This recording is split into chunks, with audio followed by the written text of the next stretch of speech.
Duet Night Abyss has a surprisingly lot of ways to move around the map or to move in battle. In this video I'll go through them all, and stay till the end to find out the most overpowered movement technique available. Pow! Obligatory CBT warning. I'm Shrike, subscribe for more gacha content. Let's get started. Okay, I'll start with the most boring and work my way up. You've got walking, using WASD. You've got sneaking, done by holding down control while still, which I've only found one use for, and it's not really even necessary there. Then you've got sliding, holding control while moving, which is where things finally start to get useful. Sliding can be used to go a little faster than walking, and since there's no running, we kinda have to find alternatives. This is also useful in battle to get out of the way of an attack or to close the gap between you and the enemy. Dodging or dashing can also do this, but I literally never use that. I probably should, but my fingers can't seem to understand the concept, so it's just not on the table for me. I'd rather rely more on a healer than shatter my pinky just to get out of the way.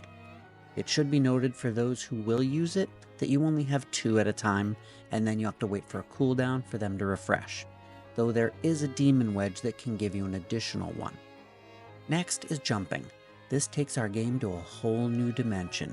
Literally, the Y dimension. You've got a double jump to get even higher into the air, or jump wider gaps, or go over the enemy's heads in battle, and if you jump against a wall, it does a poor man's version of the Wuthering Waves wall running.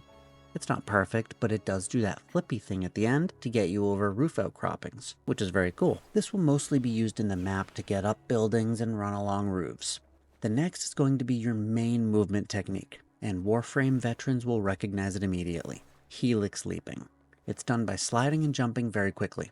Realistically, the stupidest way of moving I've ever seen. I mean, you try to dive forward while spinning and see how much it benefits you. But for daemons, I guess they don't get dizzy and gravity is only a suggestion. It is a fantastic gap closer, and you'll helix leap in whatever direction you're facing, so if you look straight up, that's where you'll go.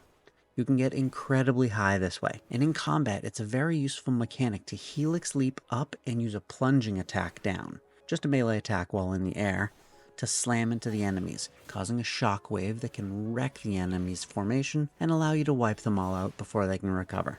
The last one is bullet time. While shooting your gun in the air, or even reloading in midair, your descent slows to a crawl and you basically just float in the direction you were already going.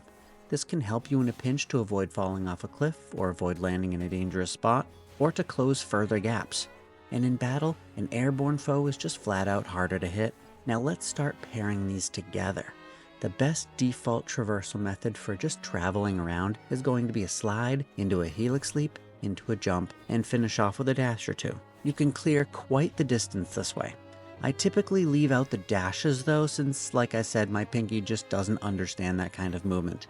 It's like, you want me to go where? But I'm already over here doing this. In DNA, basically everything is explorable.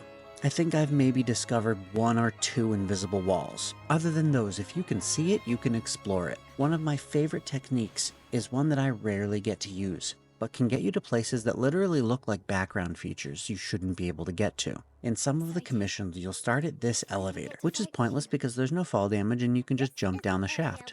But what I noticed upon doing so was a gap in the wall, just here. So me being an RPG veteran was like, ooh, a secret. So I got up there to find nothing but a rocky outcropping, but something in the distance. So I performed a simple helix leap jump dash and then started firing my gun to get even further. And I managed to get to it. Exploring it, it doesn't seem like there's anything special there. And eventually there is an invisible wall, or ceiling rather, preventing further ascent.